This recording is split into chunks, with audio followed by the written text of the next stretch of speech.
Good afternoon and welcome to the MMA Webinar Series 2020 as we continue to bring to you curated and rich insights in collaboration with industry experts, marketers, and partners. I'm Monica Khurana, MMA India Country Head, and your host for today.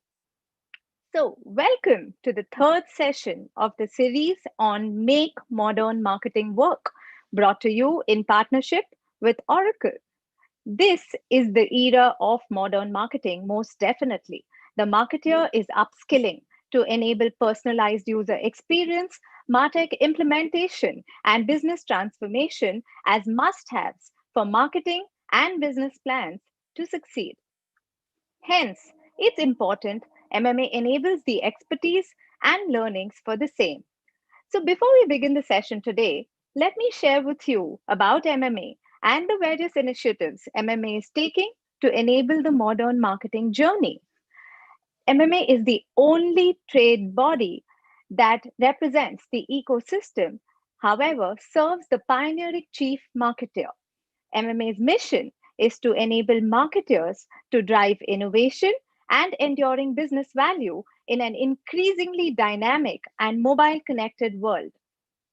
We have several think tanks, working groups, event platforms, and the Smarties Awards to enable inspiration, impact studies, case studies, creativity, and benchmarking use cases.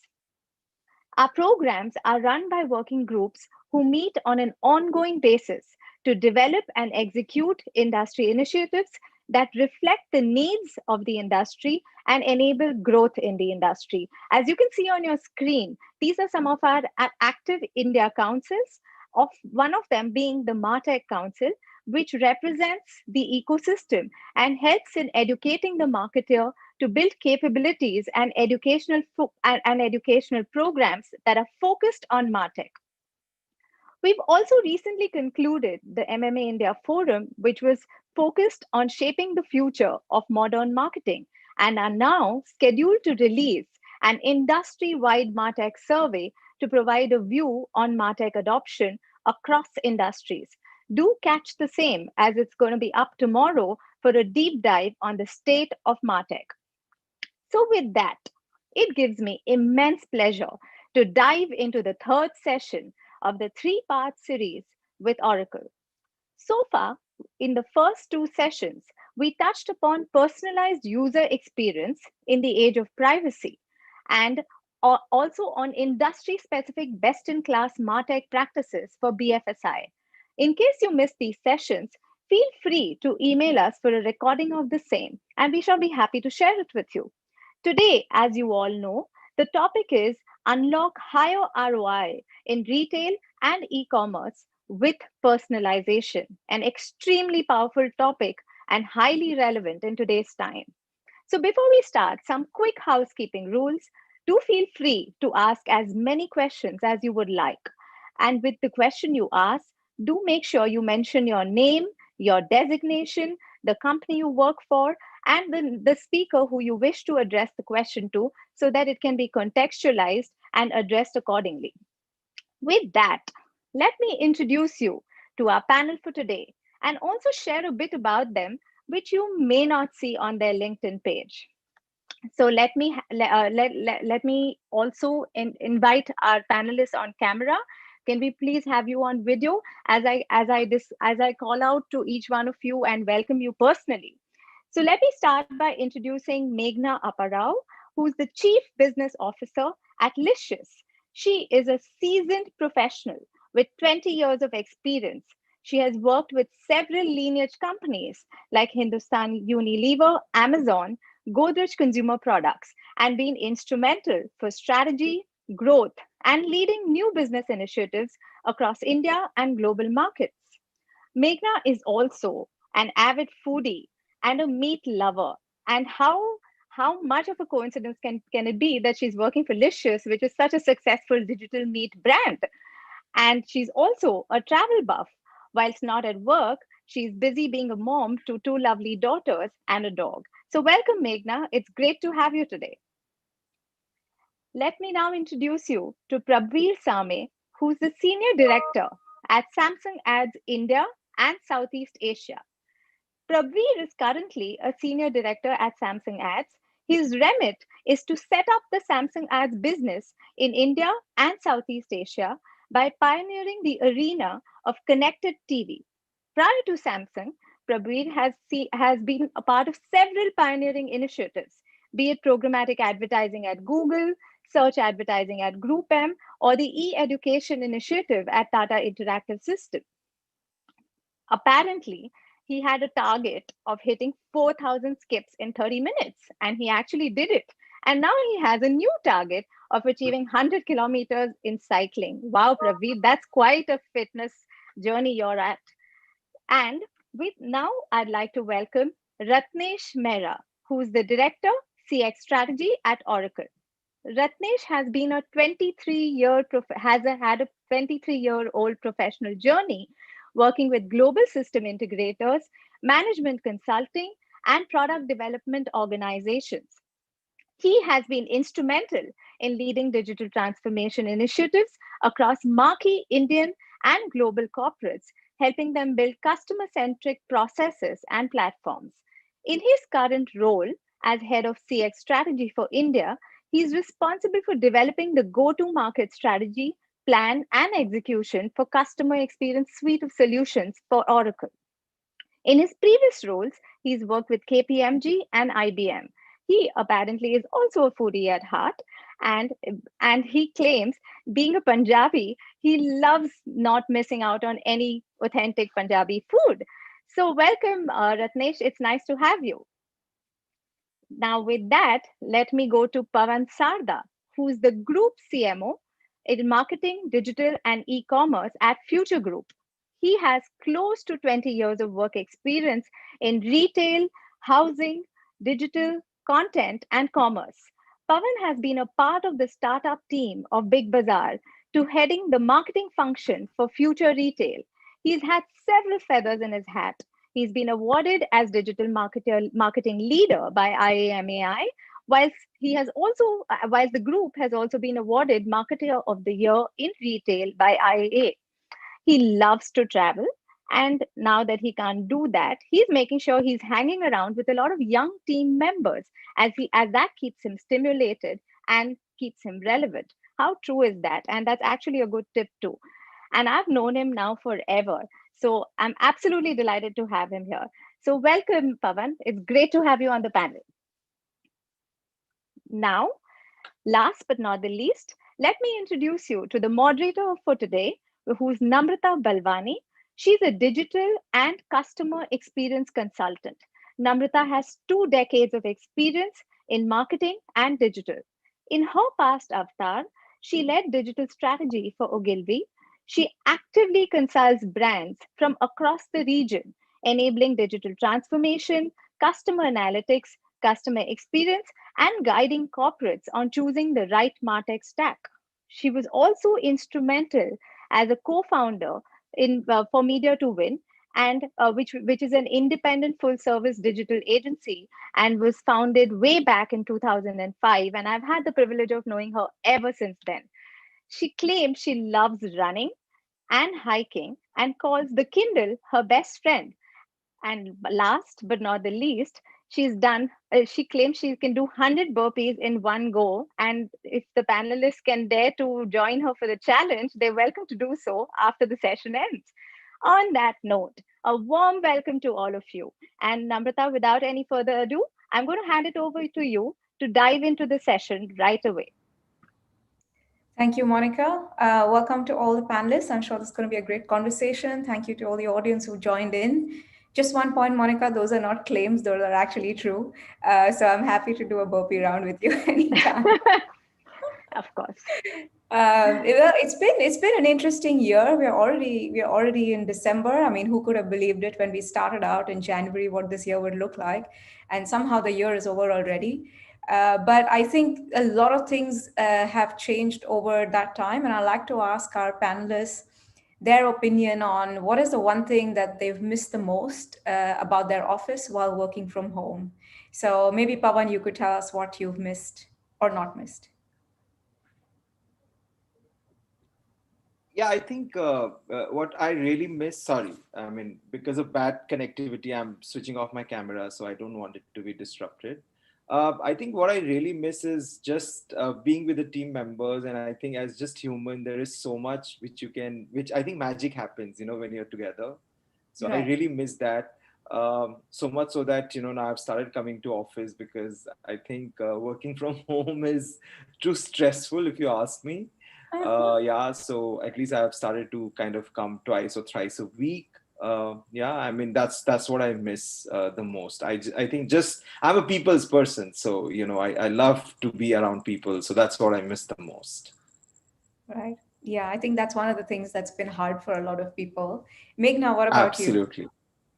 So I have the opposite story of Pawan, which is when the world went into lockdown, which is somewhere around March, is when I started my journey at Licious. So a few years down the line, I'm going to write a book on how you start a new job in a new company, in a new industry, and you begin all of that by starting a new job. Yeah. The good part though is because it's an essential service. Right from the start, there's a small set of us who come into work, so I've been able to have the people contact. But hiring and scaling a team during this period and driving the business, understanding the consumers, getting to know everything, while at the same time seeing, I think, close to 6x growth over the past 6 months, and doing that entirely virtually with the operating team. I think that's definitely one that's going to go down in history. That's phenomenal. I think maybe some part of it underscores the fact that work from home is possibly a good thing if you've seen 6x growth in 6 months. Pravir, what's your experience been like? I would say, between what we just heard, I just flew in from US back to India, and that's when the lockdown kicked in. And I happened to change jobs in between as well. So for me, I've not missed much other than traveling, which was pretty much the core job of my previous capacity. But other than that, it's been a pretty much I was a very blessed 9 months, and looking forward to good times as the things get better. Great. Ratnesh? So I think, yeah, one is definitely travel. We always been on road, and so I miss it, but I don't miss it. Those 3 a.m. wake ups and 6 a.m.s, and everybody in Bangalore knows how Bangalore traffic is, and reaching to airport is going to another state. But I think more than that, what I miss is, those interactions at the client side, interactions with the team members. Uh, I don't smoke, but a lot of people tell me that, you probably have more smoke in it because the number of passive smoking sessions I attend, informal ones, and it's a secret I could probably share. You get so much inputs out of those sessions, right? Whether you're at a client side or you are at with your team members, those fact sessions, believe me, I miss that because the kind of conversations which happen, office work, non-office work, you get to map people well out there, and I think that's something I still miss. So maybe one day the passive smoking will come back. Well, when it comes back, you can now wear a mask with no problem at all, so nobody's going to tell you to take it off. You inhale I less. know. Okay, so that's interesting. I think from my perspective, I've been working from home since before the pandemic. And so if you ask me, do I miss the office? And I've been doing this now for almost like a couple of years. I don't miss the office at all. I do miss the human interaction, but I don't miss being in an office environment. It's funny how things change, even though you've done that for 20 years of your life. So let's start off by talking about personalization. That's an ROI. That's what we're here to talk about today. And we all have seen the impact of personalization. Even as consumers, we see ads that are targeted to us. Some of these ads, I think the scale between what's creepy and what's interesting depends on how interested you are in the product. And if you're not interested in the product, it suddenly appears creepy, like, oh, why are they targeting me with this information? But if you really appreciate the product or you want to know more about it and you like the brand, you might want to click because of the personalization element. And starting off on that, I think I'd like to talk to Pawan and ask him, what does personalization look like in your business? And what kind of metrics do you think are important to measure the impact of personalization? Yeah. So, hi. Firstly, thank you, and I'm sorry I was like few minutes late. I think in retail business, if you look at it, if I just compare, I think if you look at offline retail and the off in offline retail, if you look at organized and unorganized, right? I think the biggest strength which unorganized retail carries, so-called kirana store or kirana shop, right? I think the sense of personalization. I think they know each of their customers. They know by their name. They know what's happening in their family. They know their occasions. They know their need, and that's how they upscale and do everything, right? So much so that we all know about how Kirana works, and the whole. Maintaining a diary for a customer and so on. I think that's been the biggest inspiration for organized retail. If organized retail can maintain even of 10% of what a Kirana shop does in India, I think that itself is going to be a big boon. But yeah, I think when you look at data at large, our sense of personalization still happens at a cohort level. I think it's very tough to get into a very one-on-one, and I think sometimes, as you rightly said, it can be slightly crossing the line as well, right? So I think that's one thing which we do. We understand the data and from a cohort perspective and how the customers are moving, right? I think customer life cycle is equally important. We need to see that a customer at one stage of life, after a five let's say after 5 years, the customer is going to move to another stage of life. So how do we capture that and ensure that we upscale, increases basket, and so on and so forth? But I think there's a thin line. But obviously the personalization, what happens in online business, obviously it's offline is yet to get into that level of personalization, but that's a wish list. As I said, I think for retail business it's a must, and that's always been our inspiration. And yeah, we would strive to sort of achieve it, but not but ensuring that we don't cross the line. I think that's extremely important. Right. Thank you for that. I think that's a good example of saying Kirana stores already do personalization and they've been doing it for decades, Absolutely. right? I think one of Absolutely. the examples that I've also previously given is that a Starbucks outlet that I have visited after 1 year, they remembered my name and my order, which I Wow. found amazing.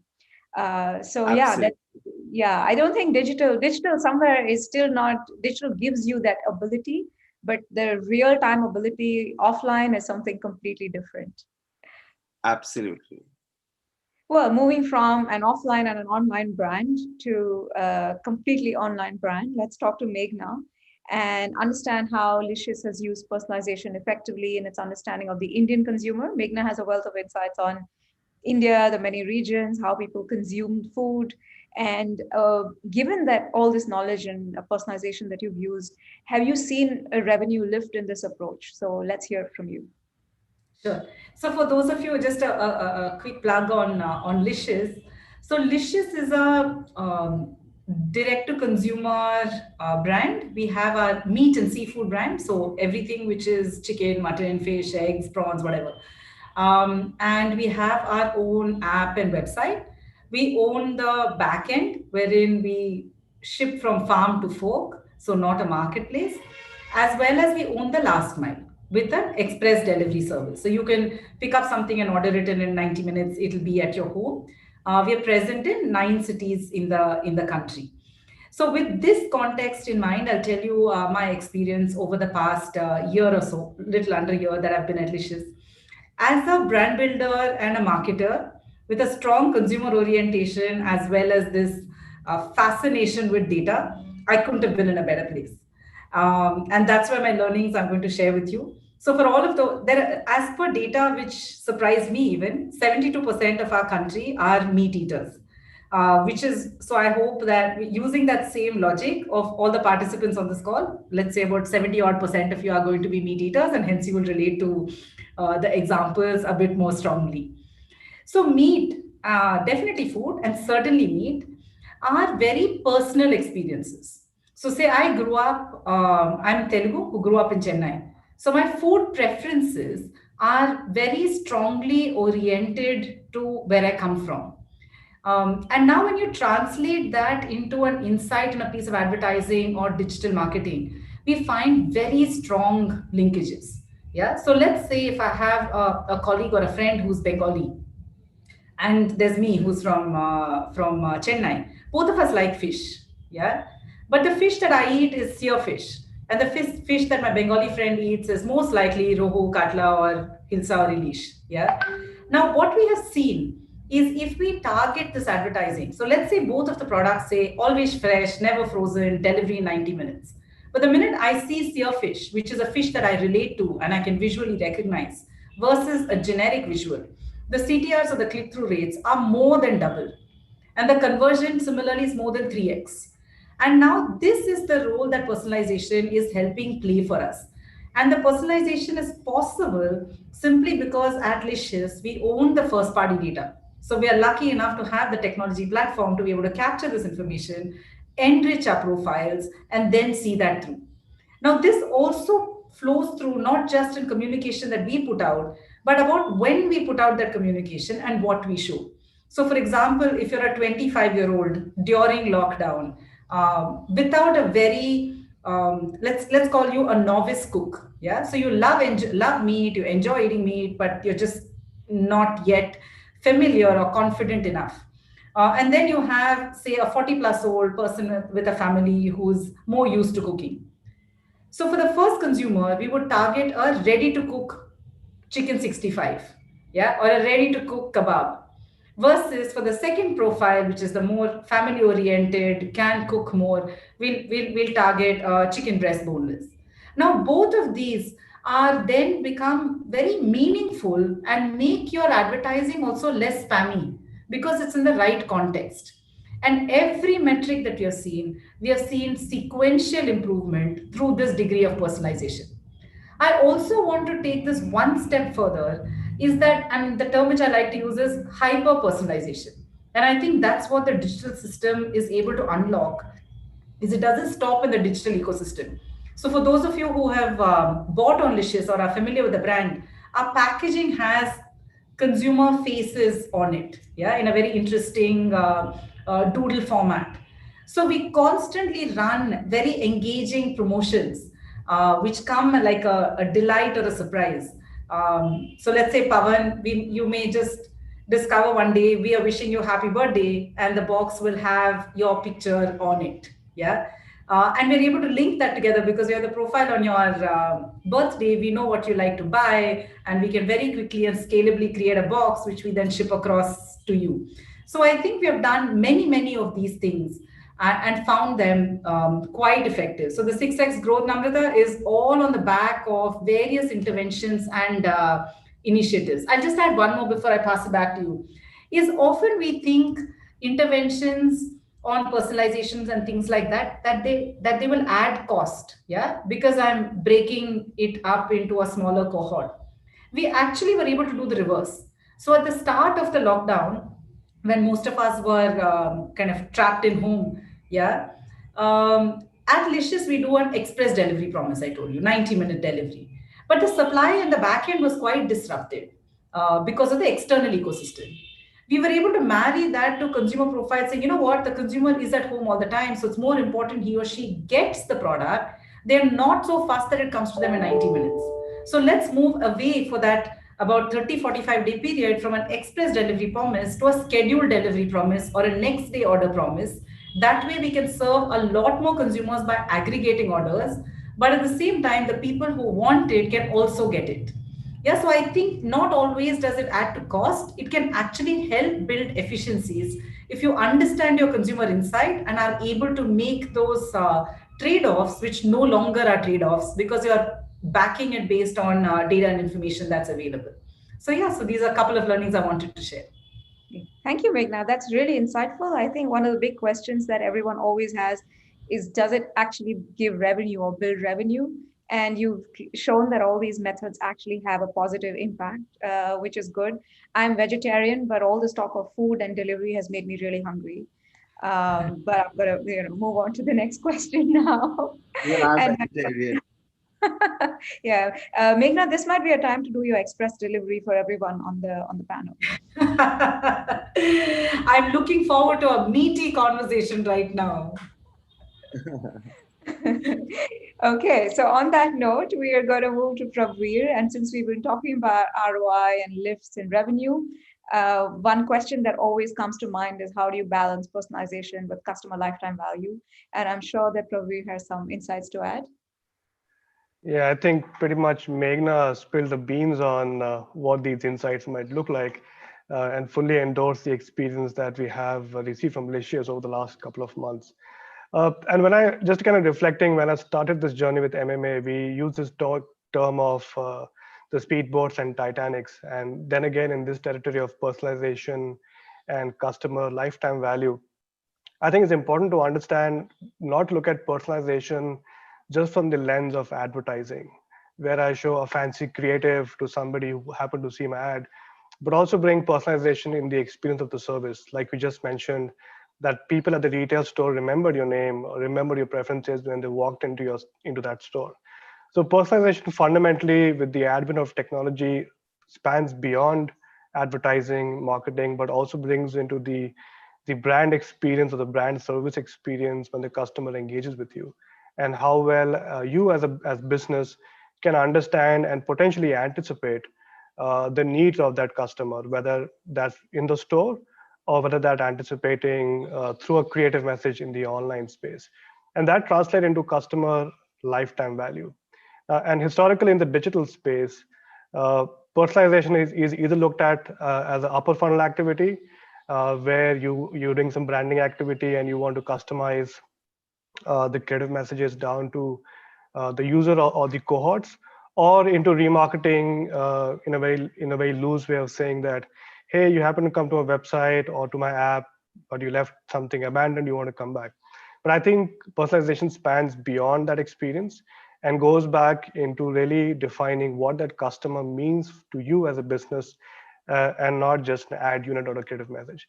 So again, in my experience over the last 6 to 7 months, we've seen the more smaller brands, the more new digital first brands being more agile and being more adaptive and understanding, and in many ways also predicting what you're going to like to go and do next, and engaging with you versus the large brands, so to say. So those are my few takes when we're looking at personalization with the lens of customer lifetime value. Thank you, Pravir. One of the things that I've always noticed is that the offline interaction definitely gives a huge lift to customer lifetime value simply because of that personal touch, just like Pawan said. But what's interesting is that digital also has many opportunities today to create that human connection. And therefore, moving on to now, after lifetime value, talking to Ratnesh. And the question for Ratnesh is, does personalization truly influence ROI? Well, I'm sure a lot of panelists have backed it up, but just from your experience. And also from your experience in Oracle, and I'm sure you work with many different industries, what are the kind of metrics through which it can be effectively measured? Yeah, so first of all, yeah, I think the panelists have kind of, all the esteemed guys have virtually endorsed it, right? And it's a fact, right? In fact, this is so much science now. In fact, there was a time when the personalization was more from the time when it's landed on your digital asset or you landed at your physical stores, and then basically how do you give that personalization experience? And that's always still true. So there are organizations who measure all the way from, what is the average tax value, what are the clicks which are happening, what is, the conversion revenues coming. That's all there. But what's happening today is personalization is today going beyond into an end-to-end customer journey. So and each stage ROI is being asked and measured. So it's no longer now blanket mass marketing or blanket emails or SMSs being come across. So we have uses of DMPs where third-party data is giving you those behavioral attributes, especially if you are targeting net new customers. And definitely, if you have your first-party data of your existing customers, yes, personalization is very, very important because you have to send the right content, right signal. Then you do, which is the engagement, which is in store or physical, and then or digital, and then that we I think spoke about. But it's no longer there. Even if you're engaging, you're orchestrating. Personalization is today to an extent of using technologies like artificial intelligence to identify which channel the customer would like to be interacted with, what time. We have concepts like send time optimization. We're saying what time the customer would more likely to be recipient of this information. So for example, to anybody today thinks that they can send a message to me on my Yahoo Mail at 3 p.m. now, would probably by the time I open my Yahoo Mail at 6 p.m. it would be on page 3, right? So it's gone. So the advancements are almost at each level. And then once you are executing, you have your customer defined. How do you basically keep re-engaging at repurchase, which is where the whole customer data platforms are now coming in, which is basically giving us signals, which is basically telling everybody what are the buying signals customer is giving, and we are all leaving signals, right? So this is the whole ROI is today is not only towards only engagement at the physical store. It starts from acquisition, and it brings down your acquisition cost, right? It is orchestration, and each stage it's not only revenue, it is cost. So you are able to bring down, optimize your cost, as well as obviously you're giving a wow experience to the customer, which definitely means in terms of increase in revenue. Thank you. So one of the things I think that's underscored by both Prabir and Ratnesh is that personalization is through the journey. It's not something that comes in at a certain point, but it's every interaction from Absolutely. acquisition to retention. And just on that note, before I go to the next question, I think we have a very engaged audience, and I would like to ask them a quick question on conversion optimization. So there'll be a poll coming up on your screen, and I hope you would answer it so we can see what your opinion is. Since you spoke about CDPs and DMPs, and of course, the critical thing about first party data is matching the data, having it in a format, in a way that you can understand the customer across devices, across their offline and their online journey. That's obviously a big challenge or a big opportunity as well for companies like the Future Group. And so, Pawan, what do you think about how effectively you can integrate the offline and online consumer journey? Is that something that Future Group already does? And does personalization therefore play a role in both stages in a synchronized way? No, I'm so glad you asked this question. I think if you look at it from an offline business perspective, I think that's been our biggest challenge, right? Uh, while whether it's recruiting a customer or engaging with the customer or creating any sort of personalization, right? The thing is, you don't know the connect between online to offline. How is it happening, right? I mean, even if you recruit the customer or sort of do any kind of engagement or any such thing. I mean, honestly speaking, we do have our own hacks in terms of creating it. I think coupon plays a big role in terms of creating it, right? So if I know you as a customer and I realize that potentially you could be let's say getting into maternity, for example, if I realize it, then maybe I will send you offer which is related to it, and then coupon can be a mechanism to figure out, right? I mean, where did I recruit you, and if you have come to the store, what has been your basket and what all have you shopped. But just as a product, I'm still struggling to figure out that what can be the seamless process of creating identifying that online customer and bringing them to offline and connecting the dots. And if there are any great products, I mean, I would be very happy to hear it, because I think that's been fundamentally our challenge, if you ask me, right? I mean, if that can be addressed, nothing like it. But as I said, we use very hacks, I mean, if I have to use that word, so of creating it. So that's where we are. But it's extremely important, right? Because ultimately we don't want to go by data of, let's say, just Facebook and Google, because the fundamental is that any smartphone customer is our customer, is an organized retail customer. We just don't want to go by that data. We need to have far more validation. So that's where we come from. Right. Right. It's interesting because in my past experience, I was handling digital marketing and transformation at the Landmark Group, which is a retailer out here in the Right. Middle East. And of course, our biggest challenge and part of the thing that I worked on was building this single customer view across online and offline.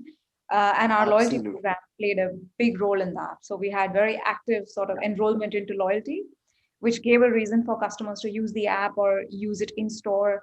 And so every time they gave a swipe, we could understand. But I do understand the challenge is very much there. And especially in India, where the spread is so wide and so many different Absolutely. cities. Yeah.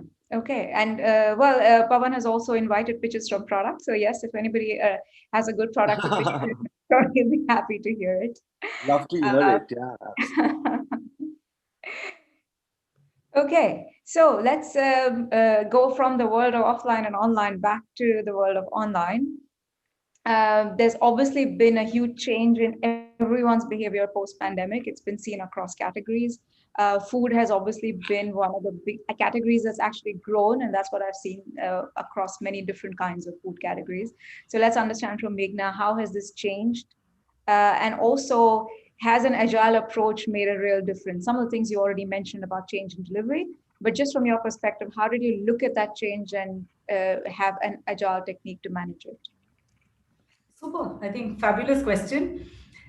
It's quite interesting the way Namrita keeps saying food and I keep saying meat and using them as synonyms. But I'll say meat from now on.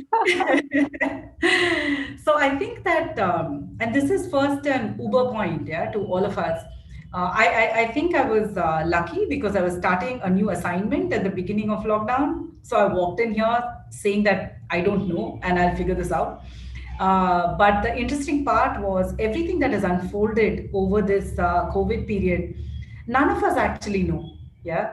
It doesn't matter which industry we come from. How are consumer behaviors going to change, either in our product consumption, where they order, how they order, when they order, and not knowing the answers, I think is on one part may sound a little bit scary because every research that we have done before, you're questioning it and saying, does it exist? But equally, I think it's a fantastic opportunity for all of us in the world of brand building, business building, and marketing, saying if we are the first ones to unlock those insights by staying clued into these new trends and finding quick ways to test, validate, and learn, we may really come up at the top end of this curve. And I think that's the principle that we have used at Licious, which has allowed us to unlock, like I said, almost 6x growth over a very short period of some months. And I'll share a couple of examples which will ring true to you.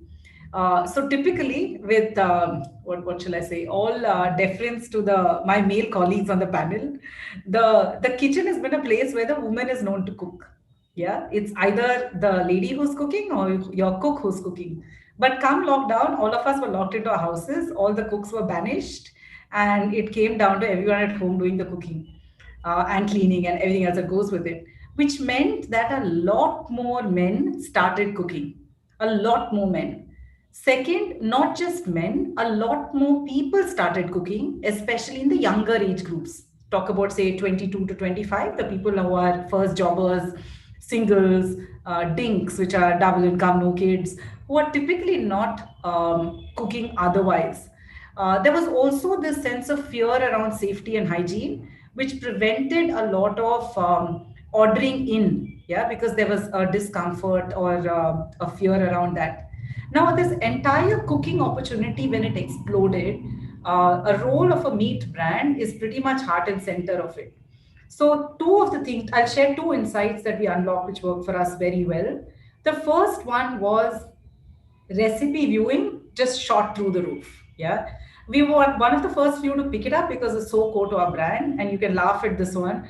The reality was because viewing was such a prime property to be on. Everyone, irrespective of whether you were a soap brand, a watch brand, or maybe even a TV brand, was kind of advertising on the recipe channels. But for a brand like ours, it just fit in more seamlessly, and we changed our dialogue just from, you know what, here is licious meat, to more like, for say the ad was about, not the ad, the recipe video was about chicken. Yeah. So it was more about to make the best chicken biryani. This is great meat. Yeah. So that level of personalization, so that the consumer was able to see it in that ecosystem, which was just popping up. The second one, which was very, very interesting, was the ready to cook portfolio. Yeah, so I talked about the novice cooks and these young people, as well as a lot of men who are not cooking before. We became the ally to help them into the world of cooking. Because you were then thinking about, oh, it just takes 5 minutes to make a Mediterranean prawn or an Afghani kebab. Yeah, and you have this product. So we invested a lot in terms of shaping our portfolio based on these consumer insights. And as a result, our ready to cook portfolio literally skyrocketed over the past few months. So I think these are the kind of things which are very consumer insight oriented that we were able to dial up quite significantly. The other thing is keeping a tab on your customer profile, yeah, which is to find out, take a city like Bangalore, where I'm based in currently. It's a pretty cosmopolitan city. So your natural inclination to say in Bangalore there are Kannadigas or loosely South Indians versus actually saying, you know what, this is a melting pot of cultures across the country. And hence, how do I find the opportunities for unlocking regional preferences and offering those in a timely and effective manner? So I think these are a couple of things which we were able to kind of really zoom into during this period. I'd also add one more aspect is to make the consumer connect stronger, right, from a communication perspective. We all talk about influencers, and how we can bring in influencers to help us in our journey. Here we felt this influencer personalization really helped.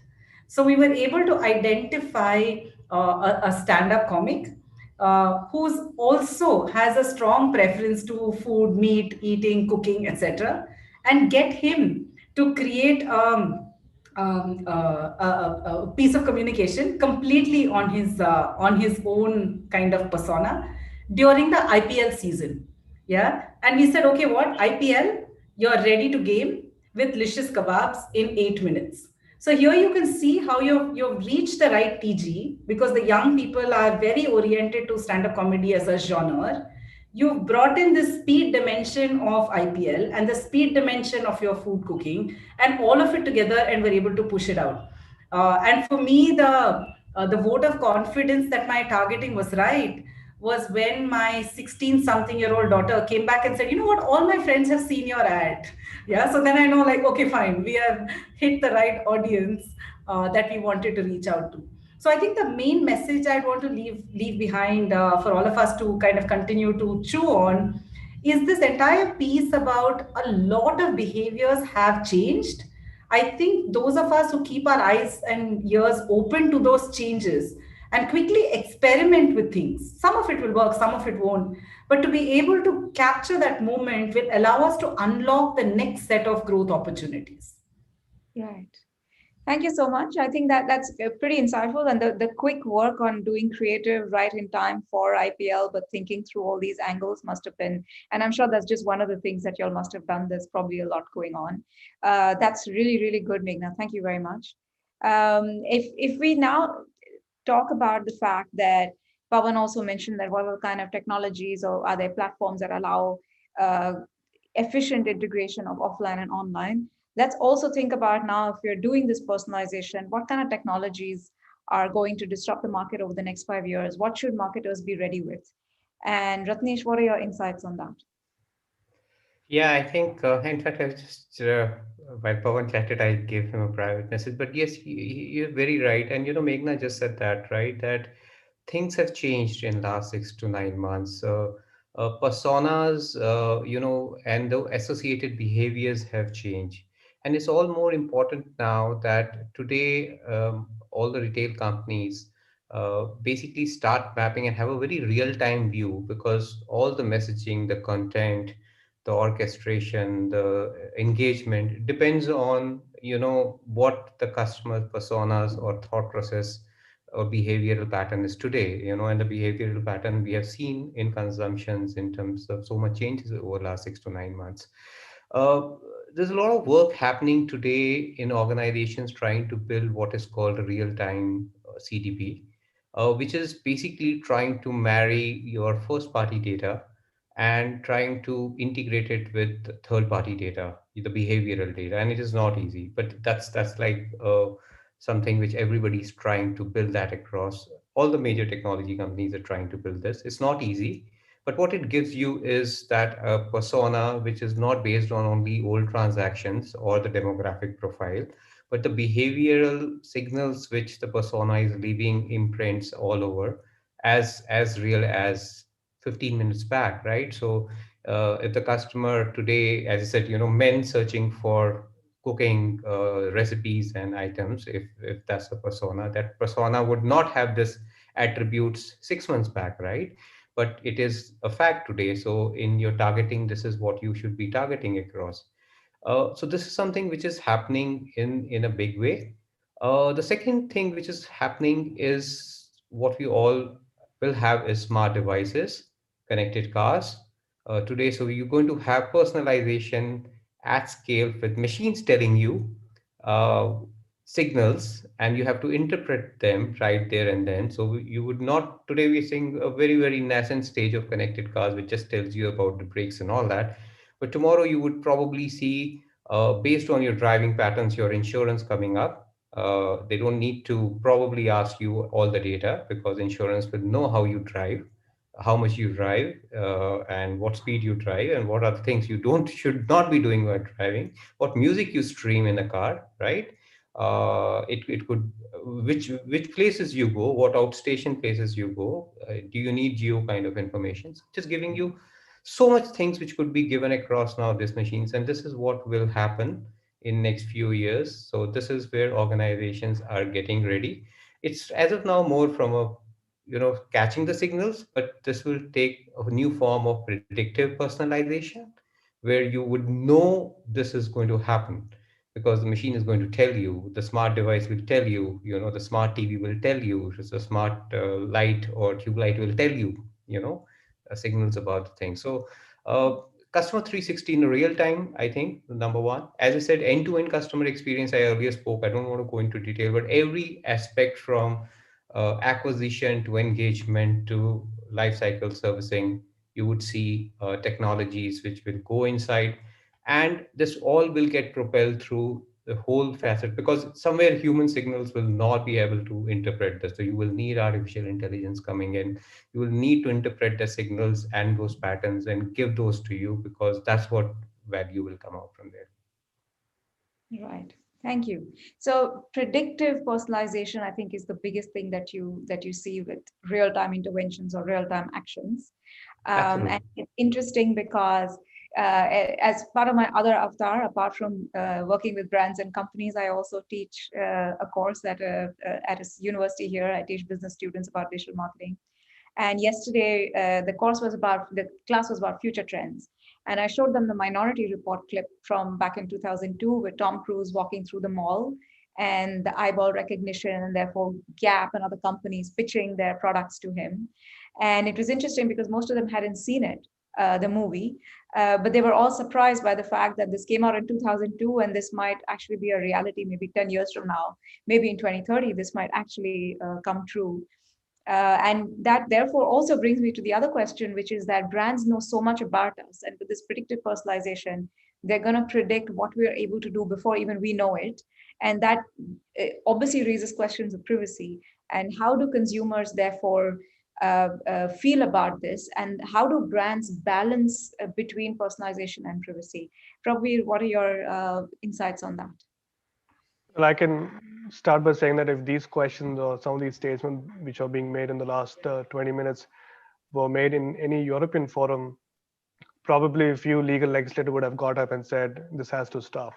Uh, but we live in a world which still has a free internet, and I think as a brand who is leveraging this insights, there are key words that you need to be reminded of. One is hygiene, the other one is responsibility, and the third one is transparency. And when I say hygiene, I can give you a very basic example. Let's say if you bought a car and took it to a service center, and then you sold the car manufacturer should not be chasing you for getting a car service because you do not have it under your possession anymore. Versus you have to be careful if you're an insurance provider and your customer just happened to go through an unfortunate incident and was hospitalized. You do not want to use that data, versus using the data on how you use your car is still a meaningful data. So how do you are responsible in using that data becomes equally important. And I saw a question on the forum as well, where is too much personalization also bad, which is true. And in Delhi, the word they use is chape. So don't be a chape as a brand to just keep on chasing people on to buy your product.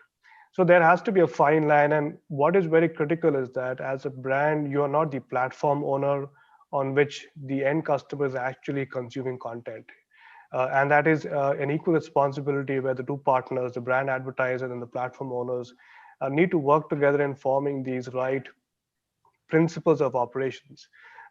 In the absence of this, there's a larger risk to the society at whole on how this data can be misused if it goes in the wrong hands, and potentially the brand can be in the line of fire in that process.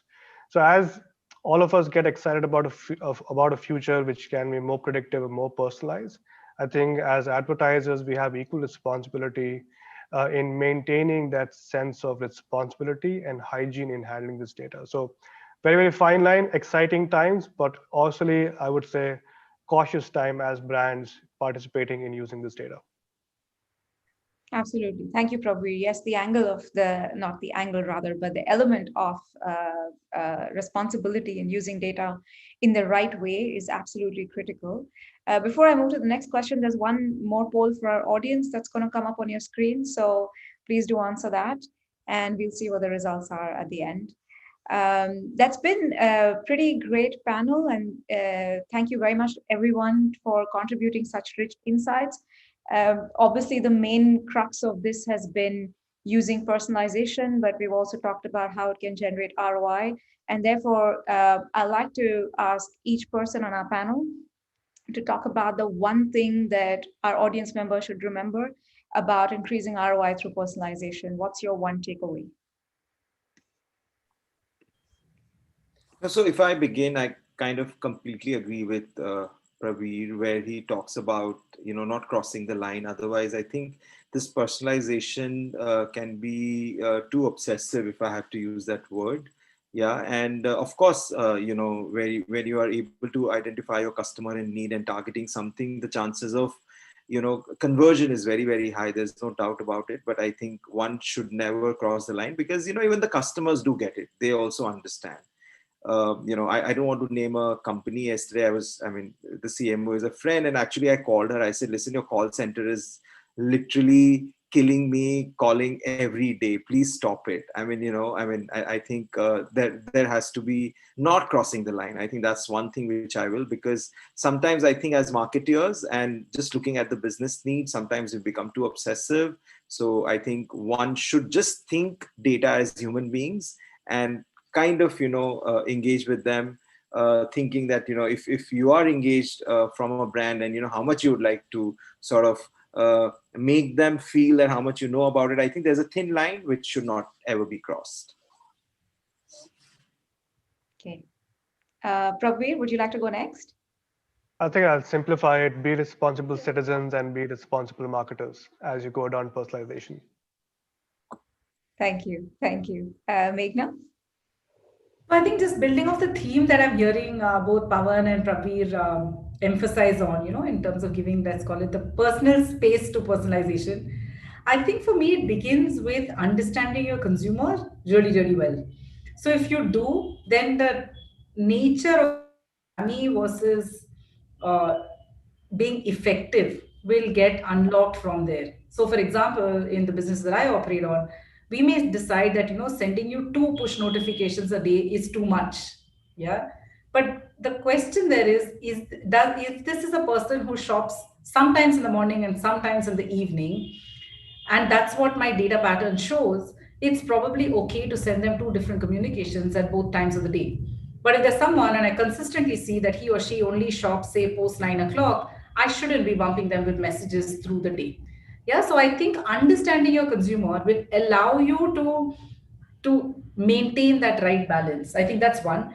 The second thing to me is experiment, fail fast, learn faster.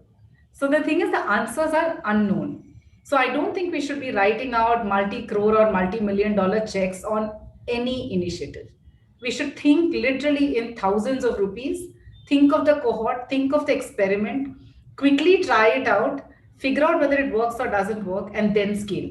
So I think we must operate in this mode of every day, can I do one new experiment almost? And how do I learn from that and enhance and improve? So, and I this also links back to what I said earlier, in the COVID turnaround, a lot of behaviors have changed. So I would encourage folks to get into the consumer shoes, constantly eyes and ears open, translate that into experiments, and be comfortable with failing, but learning faster and redeploying. Thank you. Ratnesh? Yeah, I think you said it right. Our competition is with that Starbucks guy who looks at you and tells or gives an order of mocha frappuccino, right? Without even you looking at it. So I think emotion and empathy always has to be there. And, I understand and I agree with the fact about, hyper personalization can lead to, privacy issues of this thing. And again, I think I think I said there are data signals which will tell you when to stop, what not to do. So I think the data is the new gold. It is every organizational culture to actually harness that data out. The signals are all there, but it's just organization, how do they interpret it? But obviously with the empathy, as you competing with, a physical stores person whose personalization has been top notch, and we've been living that experience for most part of our life. So that's our competition. Thank you. Thank you. That's really that's interesting. So we've had great insights from our panel, and I think we do have some questions from the audience. So I'm just going to ask a few and pose them to specific people. So the question that is there for Pawan is in retail, many brands are present in both online and offline, collecting data from offline consumers for online targeting, and this can get costly because of the difficulties in collecting data. And so that can affect the overall ROI. And would you have any thoughts on how a retail entity can manage that? Yeah, so I'm not too sure if it's costly just in terms of offline data collection, because now it's really collected at point of sale, right? It's collected at the POS. I'm sure, because you said you're from Landmark, I'm sure you would know that, lots of data is actually collected out there. Of course, we may not, I mean, beyond the mobile numbers and all, we may not have more deep insight about the customer. But I think what's really deep insight, which I think offline data collection has, is actually the shopping pattern, right? Which is most rich in that sense, right? Obviously, Yes. when we look at, Target for our online businesses, they become very handy for us, right? To literally create that seamless from offline to online. We have created a business, so we have a plus size business which is called All, right? I mean, the that business is online equally strong. So I think the first way of creating that business was actually taking the offline data and creating the sharp, targeting. Basically, a plus size can be a very specific customer, right? I mean, out like 4 or 5 of us here, I don't think any one of us are plus size, right? Therefore the targeting has to be extremely sharp. So yes, I think that's how businesses can be created, and we have done that, right? And therefore I think data is very helpful, and I think you should collect the data as much as from an offline space perspective. As I mean, I don't think it's expensive for sure. Yeah, I mean, you can collect it at point of sale. Yeah. Yeah. All right. Thank you. The other question is about interesting. Is there a general revenue multiplier benchmark for the impact of personalization? Would anyone like to have a go at that, Ratnesh? Uh, y- there are benchmarks, but I think also need to get it very clearly that this is a journey, and organizations have a maturity. I don't want to talk consulting language, but yes, in the sense that, to keep it very simple, organizations need to start at some point of time and then build on to that. And as you move on to the maturity models, there are organizations who are right there on the maturity model. So when you talk about every day opening up Netflixes of the worlds or whatever the world, they've reached, or Amazons, they've reached that level of a leadership levels in terms of personalization, but they've not reached there just like that, right? There's a maturity model. There's a journey which they have gone through, and as I spoke, there are various facets of customer journey where you can start focus on.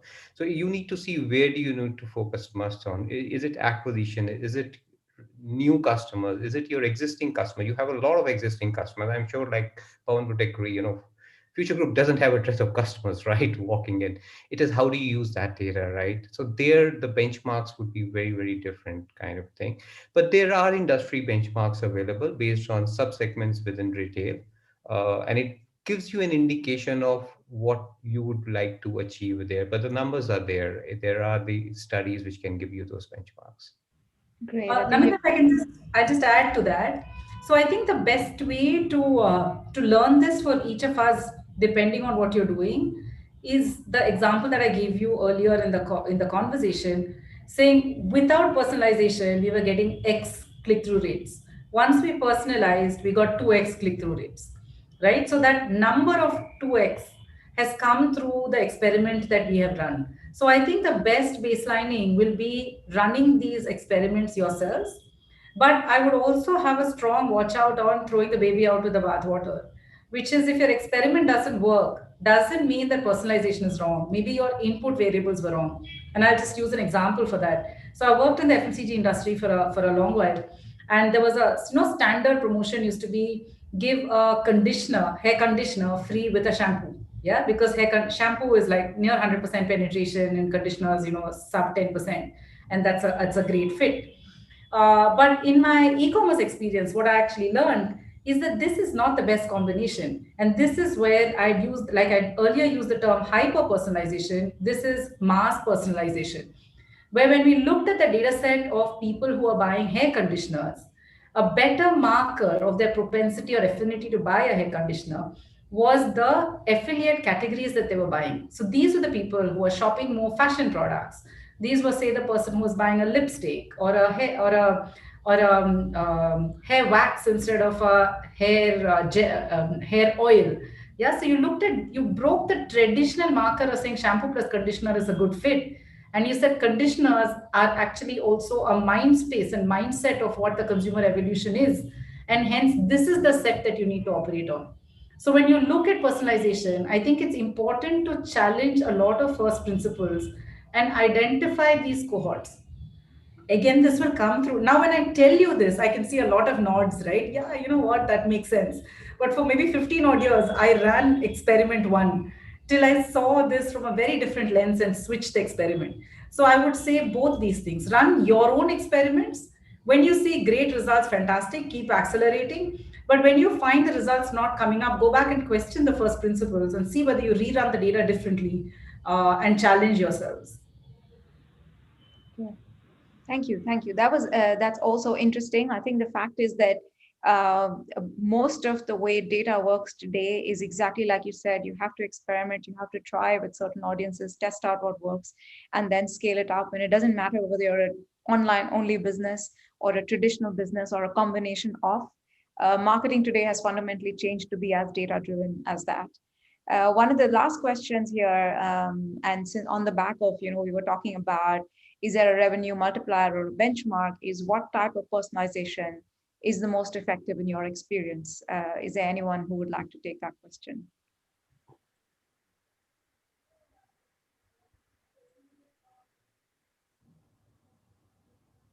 Nobody? I think Meghna already touched upon that in her commentary. So Meghna, I think you might just want to repeat yourself for the sake of record. I don't know which part you want me to repeat, but I'm Maybe you can. struggling to find the right answer. Saying, I'm one of those who'll always say, go back to the consumer.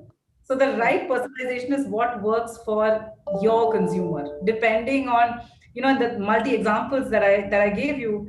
Maybe sending out the Alicious box to Prabir or Ratrish on their birthdays is the best form of personalization for me to build loyalty for Alicious versus constantly sending them communications on their shopping journey. So I think I would just say go back and look at have a deeper understanding of your consumer orientation and then experiment and learn and find out. Probably I don't know if that is the part that you wanted me to highlight. Pretty much it, I think. I hope the question was answered. If not, they'll probably ping you individually. I think for me, when you get a customer, when you acquire a customer, retaining them is most important, right? Because the cost of acquisition has already been spent. It would be a cardinal mistake to, let a customer go because you messed it up, right? In their journey with you, right? Because that leaves a bad taste, and they may not come back if the customer leaves. So, to me, once you've acquired a customer, what you do after with them to retain, to upsell, to cross sell, to grow the wallet share, I think that's very critical. If you know, if you have a budget X, and we all have a limited budget X, to me, I think that would be the main constituent of what you would want to focus on, because it would give you the uplifts with a lesser cost. I'm sorry, talking science and maths, but that's what it is. It's as simple as that, right? Acquiring new customers is always going to be costly, difficult. You would have to do a Absolutely. lot. It's innovative. You have to change. There's so much things happening. There's so many factors out there. But once you have got a customer in, which means that he or she has had a happy journey and it's your customer, then you basically is the easy part. Then you shouldn't mess it up. And so invest most on that, and I think that would create most value for you. Rajneesh, if I can add just one more point to what you said. I think one part which we hear a lot of focus on is collecting the data. Yeah, so there's a lot of information on people like ourselves who have access to first party data. Yeah, otherwise you use like DMPs which give you that access. I think it's more important to enrich the data on customer profiles constantly and then use that data. I think I hear a lot of language around collecting the data. The second piece about how are you using the data effectively. I would love to hear more of that conversation. And I think that's where the richness will lie. Absolutely, absolutely, Meghna. I think enrichment today, as I said, it's we are real people, right? And we have real changing behaviors and changing attributes, and everything in your consumers are changing, on a day by day. And you need to enrich that information into what you want to do with them, how are you corresponding with them, what you're offering them, everything. Great, thank you. That's been a great conversation. I think what I've loved about it is that we've talked about everything from data to empathy and how important it is to see the consumer as a person and not just as a data point. And therefore, when we create personalization strategies, we truly understand them and use that to give them personalization rather than what we might think is important from a brand perspective. One thing that also came out very strongly is the idea of using it responsibly. And so we may collect a lot of data on our brands. It is important how we use it, but it's also important that we keep in mind consumers' privacy when we're using that data. So thank you very much to all our panelists for this really good, enlightening discussion. I hope everyone in the audience has enjoyed it.